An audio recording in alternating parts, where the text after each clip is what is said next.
Hello students, welcome to Banking Nagri. This is Vaibhav Saini, Assistant Manager in State Bank of India. This video will be of around 10 minutes और मैं थोड़ा सा detail में बात करने वाला हूँ कि आपके साथ एक्चुअल में प्रॉब्लम आ क्या रही है अरिथमेटिक को लेकर। देखो, फर्स्टली आपको समझने की नीड है कि अभी आप जो मेरी वीडियोस देख रहे हैं, आप में दो टाइप के स्टूडेंट्स हैं। एक स्टूडेंट्स ऐसे हैं जो जब मॉक्स अटेम्प्ट कर रहे हैं या प्रीलिम्स का आपका एग्ज़ाम अटेम्प्ट कर रहे हैं तो उनको अरिथमेटिक का क्वेश्चन समझ में ही नहीं आ रहा। ये टाइप 1 स्टूडेंट्स हैं। और टाइप 2 स्टूडेंट्स वो हैं जिनको अरिथमेटिक का जो न्यूमेरिकल गिवन है वो समझ में आ रहा है बट उनसे सॉल्व नहीं हो रहा, उनको बहुत कैलकुलेटिव लग रहा है या वो बीच में आके अटक जाते हैं। ठीक है, ये टाइप 2 स्टूडेंट्स हो गए। अब अपने आप को पहले आपको डिफ्रेंशिएट करना है कि टाइप 1 स्टूडेंट्स वो हैं जिनका बेसिकली अगर मैं बोलूँ ना कि उनका ह्यूमैनिटीज़ बैकग्राउंड रहा है स्कूल के दौरान या फिर ग्रेजुएशन में उनके पास मैथ सब्जेक्ट नहीं था, मैथमेटिक्स नहीं थी। ठीक है, टाइप 2 स्टूडेंट्स वो हैं जिन्होंने ग्रेजुएशन में भी मैथमेटिक्स पढ़ी है फर्स्टली, या फिर जिनका साइंस बैकग्राउंड था, मैं ये बोल सकता हूँ। ठीक है, अब अपने दिमाग से पहले तो एक फोबिया निकालना है। आपके प्रीलिम्स एग्ज़ाम में ज़्यादा 10 से 12 क्वेश्चन, मान लो कि 12 अरिथमेटिक के क्वेश्चन आ गए। ठीक है, अब उन 12 क्वेश्चन में से अगर आप ये टारगेट करके चल रहे हो ना कि 12 में से 12 मुझे करके आने हैं, तो ये आपकी सबसे बड़ी भूल है। 12 में से अगर मैं बोलूँ कि आपने 5 भी कर दिए तो वो बेस्ट अटेम्प्ट माना जाता है अरिथमेटिक सेक्शन को लेके। अगर आपने 5 या 6 क्वेश्चन अटेम्प्ट कर लिए ना out of those 12 questions, I am not talking about RRB, I am talking about SBI, IBPS, prelims. ठीक है, RRB की बात नहीं कर रहा, उसका तो सिचुएशन ही अलग है। ठीक है, अगर 6 क्वेश्चन भी कर लिए तो बहुत अच्छा माना जाता है। मैं अपना बताऊं, अगर अभी थोड़े क्वेश्चन बढ़ गए हैं, अब से 3-4 साल पहले 10 या 11 क्वेश्चन आते थे अरिथमेटिक के। अगर मैं 4 भी करके आता था ना, मैं अंदर से सेटिस्फाइड फील करता था कि हाँ मैंने कुछ कर लिया। ठीक है, और ये 3 से 4 क्वेश्चन जब 20 मिनट के आखिरी के 3 या 4 मिनट बच रहे होते थे ना, मैं तब करता था। आखिरी के 3 मिनट में 4 क्वेश्चन हो गए, 4 मार्क्स आ गए। ठीक है, ये मैंने आपको बताया कि पहले तो माइंड से फोबिया निकाल दो कि पूरा पेपर अटेम्प्ट करना है। ठीक है, अब फिर वही मैं आरबीआई की बात नहीं कर रहा, मैं केवल IBPS, SBI, RRB, SBI PO clerk और आपका IBPS PO क्लर्क की बात कर रहा हूँ। ठीक है, अब ये तो बात हो गई आपके कि आपको क्वेश्चन सारे अटेम्प्ट नहीं करने होते। अब प्रॉब्लम क्या आती है कि आपको ये समझ नहीं आता कि हम पढ़े कहाँ से और प्रैक्टिस कहाँ से करें। ठीक है, देखो, जो सोर्स मैंने फॉलो करी थी वही मैं आपको बताता हूँ। एक्चुअली मैंने तो यार 5 या 6 फैकल्टीज से पढ़ा था, मुझे किसी एक का समझ में नहीं आया मैथ्स पढ़ाना। बट एज ऑन डेट अगर मैं पिछले 4-5 साल का जो मेरे स्टडी मटेरियल है उसको कलेक्ट करके बताऊँ ना, अगर बिल्कुल बेसिक्स आपके क्लियर नहीं हैं तो एक तो बुक आती है राकेश यादव सर की 7200 7200 SSC CGL की बुक है, मेरे पास रखी भी है, बट आज तक मैं उसको कभी कंप्लीट नहीं कर पाया। तो मैं आपको सजेस्ट नहीं करूँगा कि आप उसको करो, बट अगर आप करना चाहते हो तो आप कर सकते हो। ठीक है, उसमें काफ़ी कंटेंट बहुत अच्छा है। जो चैप्टर्स आपके SSC CGL और बैंकिंग में कॉमन है ना, वो तो वहाँ से आप उठा सकते हो। सेकेंडरी थिंग है कि अगर आपका बिल्कुल बेसिक क्लियर नहीं है, आपको बिल्कुल नहीं आता कि परसेंटेज कैसे करते हैं, टाइम एंड वर्क कैसे सॉल्व करते हैं, boat and stream, time speed and distance कैसे करते हैं, आपको बेसिक्स ही नहीं आते, तो राकेश यादव सर का बैच ज्वाइन कर लो। ठीक है, या फिर आपने किसी भी अगर फैकल्टी का पेड कंटेंट ले रखा है वहाँ से पढ़ो।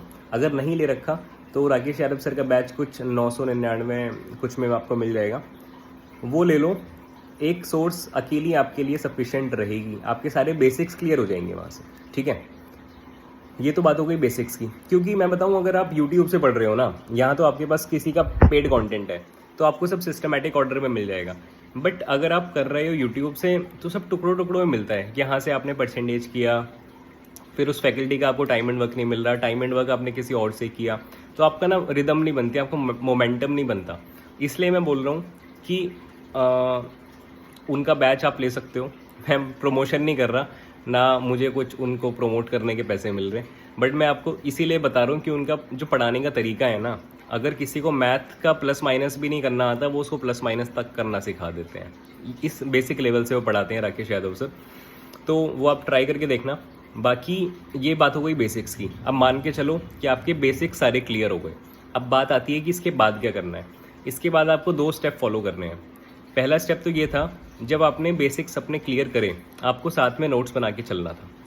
अगर मैं मान के चलूँ परसेंटेज में अगर 200 क्वेश्चन है, तो आपकी नोटबुक में वो 200 क्वेश्चन लिखे होने चाहिए अलॉन्ग विद द सॉल्यूशन। अगर आपको ये भी नहीं करना, तो राकेश यादव सर का जो बैच है ना, उसमें वो डेली के नोट्स देते हैं। नोट्स भी उनके हैंड रिटन होते हैं पेन पेपर पे, ठीक है। तो आपको नोट्स भी बनाने की नीड नहीं है, उनकी पीडीएफ्स का प्रिंट आउट निकालो और वो अपने पास रखो। ये पहला काम हो गया। दूसरा काम क्या करना है कि पिछले 4 या 5 साल के प्रीवियस ईयर उठाने हैं। अब इसमें SBI PO क्लर्क भी आ गया, IBPS PO क्लर्क भी आ गया, RRB PO क्लर्क भी आ गया। प्रीलिम्स की बात कर रहा हूँ और मेंस दोनों की बात कर रहा हूँ। पहले प्रीलिम्स उठा लो। आपने प्री के सारे प्रीवियस ईयर पेपर उठा लिए, आपको बैठ के बनाने हैं इनके नोट्स। एग्जाम्पल के लिए आपने RRB PO का प्रीलिम्स का पेपर उठाया, आपको 12 क्वेश्चन मिले अरिथमेटिक के, 12 के 12 लिख लो, थोड़ा थोड़ा गैप छोड़िए कि उसमें आप सॉल्व कर पाओ। जब आप ऐसा करोगे ना, आपके पास एक कलेक्शन बन जाएगा 400 से 500 अरिथमेटिक के क्वेश्चंस का। अब इन 500 क्वेश्चन में जब आप एक नज़र दौड़ा के देखोगे ना, तो 500 क्वेश्चन में करीब आपको मैं अगर बोलूँ ना 20 से 25 टाइप के क्वेश्चंस ही मिलेंगे जो हर एग्ज़ाम में रिपीट हो रहे हैं। केवल 20 से 25 क्वेश्चंस ऐसे हैं जो आपको एक ही क्वेश्चन मिल जाएगा यार 4 से 5 बार रिपीट होता हुआ।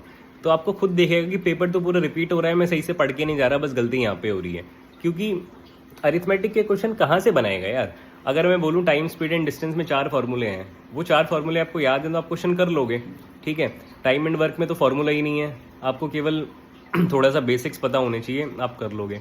टाइम स्पीड एंड डिस्टेंस में एक ही फार्मूला है, speed equal to distance upon time, और कोई फार्मूला ही नहीं है। सारा पूरा टाइम एंड वर्क इसी टाइम डिस्टेंस इसी के बेसिस पे घुमा रखा है। पार्टनरशिप में छोटा सा पैटर्न है, अगर वो आपको पता हो तो सारे पार्टनरशिप के क्वेश्चन हो जाते हैं। अब और मोटा एग्जांपल दे देता हूँ, सिंपल इंटरेस्ट कंपाउंड इंटरेस्ट। सबसे ज़्यादा बच्चों को इससे डर लगता है यार। सिंपल इंटरेस्ट में एक फार्मूला है P × R × T अपॉन 100, जो भी हमको याद नहीं करना होता, बिना इस फार्मूले के भी क्वेश्चन हो जाता है। अगर मैं कंपाउंड इंटरेस्ट की बात करूं और सिंपल इंटरेस्ट की बात मिला के करूं, एक ऐसा टाइप का क्वेश्चन है जो आपको अगर प्रीवियस ईयर के 500 क्वेश्चन के आप नोट्स बनाओगे ना, ये क्वेश्चन आपको कम से कम यार 20 बार दिख जाएगा। और वो क्वेश्चन है डिफरेंस का, कि सिंपल इंटरेस्ट कंपाउंड इंटरेस्ट में इतना डिफरेंस है और 2 साल के लिए है, या सिंपल इंटरेस्ट कंपाउंड इंटरेस्ट में इतना डिफरेंस है और 3 साल के लिए है। तो आपको प्रिंसिपल बताना है, ये बताना है, वो बताना है यार। इन दोनों के ना छोटे छोटे फॉर्मूले हैं, आपको वो पता है तो बड़े आराम से कर लोगे। तो कहानी वही आती है कि पहला आपको बेसिक्स क्लियर करने हैं, और सेकंड कहानी आती है कि प्रैक्टिस करनी है प्रीवियस ईयर पेपर से।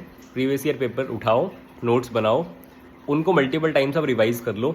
आई कैन बेट अगर पेपर देने जाओगे ना 10-11 क्वेश्चन में से एटलीस्ट 5 करके आओ, ठीक है। क्वेश्चंस रिपीट होते हैं, इस बात को ध्यान रखना, ठीक है। वैल्यू रिपीट नहीं होती, बट जो पैटर्न है ना क्वेश्चन का अरिथमेटिक के, वो आपका कॉपी पेस्ट होके आता है, ठीक है। मैंने इसी तरह से प्रैक्टिस की थी, इसलिए मैं आपको इस तरह से फॉलो करने के लिए बोल रहा हूँ। और